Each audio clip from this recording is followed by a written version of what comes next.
Hi hello ಎಲ್ರಿಗೂ ನಮಸ್ಕಾರ. ಇವತ್ತಿನ ವ್ಲಾಗ್ ತುಂಬ ವಿಶೇಷವಾಗಿರುತ್ತೆ.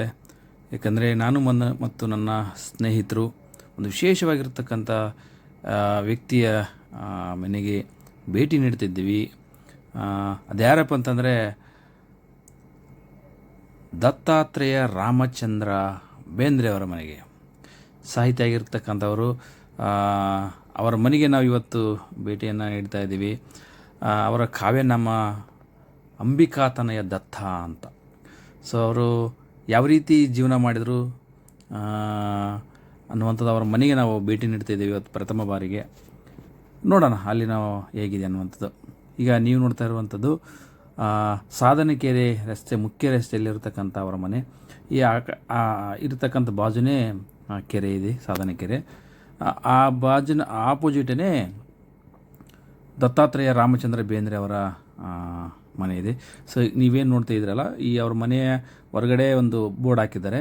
ಆ ಮನೆ ಹೆಸರು ಒಂದು ಕಡೆ ಹಾಕಿದ್ದಾರೆ, ಅವ್ರ ಹೆಸರು ಕೂಡ ಒಂದು ಕಡೆ ಹಾಕಿದ್ದಾರೆ, ದತ್ತಾತ್ರೇಯ ರಾಮಚಂದ್ರ ಬೇಂದ್ರೆ. ಸೊ ಈ ಕಡೆ ಅವರ ಮನೆಯ ಹೆಸರು ಬಂದ್ಬಿಟ್ಟು ಮಾತಾ ಅಂತ. ಸೊ ಇಲ್ಲಿ ಬೋರ್ಡ್ ಹಾಕಿದ್ದಾರೆ ನೋಡಿ, ಮಾತಾ. ಅವರು ಮನೆಯ ಹೆಸರಿಗೆ ಬಂದ್ಬಿಟ್ಟು ಮಾತಾ ಅಂತ ಹೆಸರಿಟ್ಟಿದ್ದಾರೆ. ಅವರು ಇದು ದಾರಾ ಬೇಂದ್ರೆ ಅವರ, ಅಂದರೆ ಅವ್ರ ಹೆಸರಿದೆ ಅವ್ರ ಮನೆಗೆ. ನಾವು ಮತ್ತು ನಮ್ಮ ಸ್ನೇಹಿತರೆಲ್ಲ ಒಳಗಡೆ ಹೋದ್ವಿ. ಅಲ್ಲಿರ್ತಕ್ಕಂಥ ಒಬ್ಬ ಮಹಿಳೆ ಅವರು ಹೇಳಿದ್ರು, ಅವ್ರು ಯಾರಪ್ಪ ಅಂತಂದರೆ ದಾರಾ ಬೇಂದ್ರೆ ಅವರ ಕಿರಿ ಮೊಮ್ಮಗಳು, ಅಂದರೆ ಮರಿ ಮೊಮ್ಮಗಳಾಗ್ತಾಳೆ.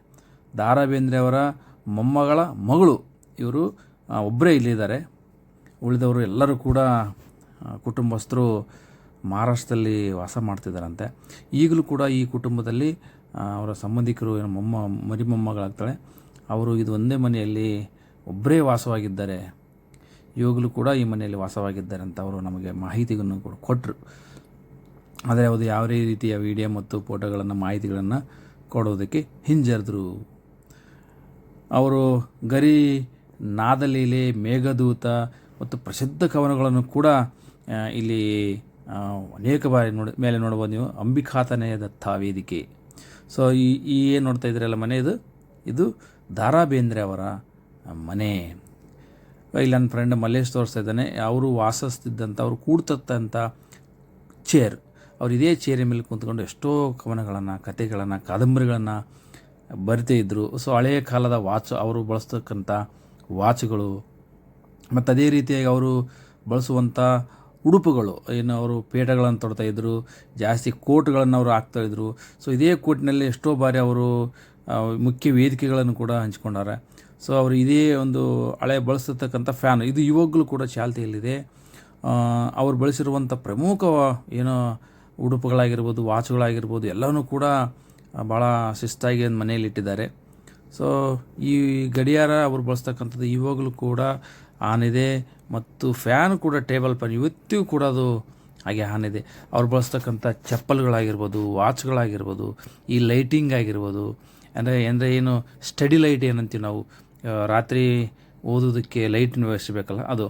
ಈಗ ನೋಡ್ತಕ್ಕಂಥದ್ದು ನೀವು ಕೇಂದ್ರ ಜ್ಞಾನಪೀಠ ಪ್ರಶಸ್ತಿ, ಅವರಿಗೆ 4 ತಂತಿಗೆ 1973ರಲ್ಲಿ ಏನು ಭಾರತದ ಅತ್ಯುನ್ನತವಾಗಿರ್ತಕ್ಕಂಥ ಪ್ರಶಸ್ತಿ, ಜ್ಞಾನಪೀಠ ಪ್ರಶಸ್ತಿಯನ್ನು ಲಭಿಸಿದೆ. ಅದನ್ನು ಕೂಡ ನಾವು ನೋಡ್ಬೋದು, ಅವರೊಂದು ಕವಾಡದಲ್ಲಿ ಇಟ್ಟಿದ್ದಾರೆ ಅನ್ನುವಂಥದ್ದು.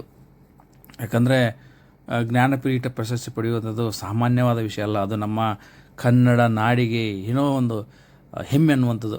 ಸೊ ನೀವು ನೋಡ್ಬೋದು, ಅವ್ರು ಬಳಸ್ತಕ್ಕಂಥ ವಾಚು, ಅವ್ರು ಬಳಸ್ತಕ್ಕಂಥ ಏನು ಕನ್ನಡಕ್ಕೆ ಅದು, ಮತ್ತು ಅವ್ರು ಬಳಸ್ತಕ್ಕಂಥ ಹಲ್ಸೆಟ್ಗಳು ಕೂಡ ಇದ್ದಾವೆ.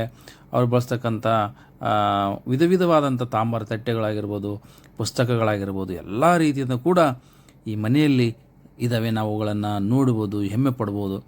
ಅಂದಿನ ಕಾಲದ ದಾರಾ ಬೇಂದ್ರೆ ಅವರು ಇಷ್ಟೆಲ್ಲ ನಮ್ಮ ನಾಡಿಗೆ ಕೊಡುಗೆಗಳನ್ನು ಕೊಟ್ಟರು. ನಮ್ಮ ನಾಡಿಗಾಗಿ ಹಗಲು ಇರುಳು ಶ್ರಮಿಸಿ ದುಡಿದರು. ಸಾಹಿತ್ಯ ಲೋಕಕ್ಕೆ ತಮ್ಮದೇ ಆದಂಥ ಒಂದು ಕೊಡುಗೆಯನ್ನು ನೀಡಿದ್ದಾರೆ. ಅವರು ಮಾಡಿರ್ತಕ್ಕಂಥ ಸಾಧನೆ ಸಾಮಾನ್ಯದಲ್ಲ. ಹಾಗಾಗಿ ಅವ್ರು ಬಳಸ್ತಕ್ಕಂಥ ಚೇರ್ ಇದು, ಇಲ್ಲಿ ಕೆಳಗಡೆ ಇದ್ದಾವೆ. ಅವ್ರು ಬಳಸ್ತಕ್ಕಂಥ ಚಪ್ಪಲ್ಗಳು ಕೂಡ ಇಂದಿಗೂ ಕೂಡ ಅವ್ರ ವಂಶಸ್ಥರು ಹಾಗೆ ಇಟ್ಕೊಂಡಿದ್ದಾರೆ, ನೀವು ನೋಡ್ಬೋದು. ಅವ್ರು ಬಳಸ್ತಕ್ಕಂಥ ಚಪ್ಪಲ್ಗಳು, ಅವ್ರು ಬಳಸ್ತಕ್ಕಂಥ ಕೋಲು ಏನಿದೆ, ಆ ಕೋಲು ಸೊ ಇವತ್ತಿಗೂ ಕೂಡ ಅವ್ರ ಮನೆಯಲ್ಲಿದೆ. ಆದರೆ ಈ ಮನೆ ಇಲ್ಲಿ ಒಬ್ಬ ವ್ಯಕ್ತಿ ಇದ್ದಾರೆ ನೋಡಿ, ಇವರು ಬಂದುಬಿಟ್ಟು ಮೂಲತಃ ಮುಸ್ಲಿಮರು. ಚಿಕ್ಕವರಿರುವಾಗಲಿಂದಲೂ ಇದೇ ಮನೆಯಲ್ಲಿ ವಾಸ ಮಾಡ್ತಿದ್ದಾರೆ ಇವರು. ದ ರಾ ಬೇಂದ್ರೆ ಅವರು ಇವರು ಚಿಕ್ಕವರಿರುವಂದಲೂ ಕೂಡ ಇದೇ ಮನೆಯಲ್ಲಿ ವಾಸ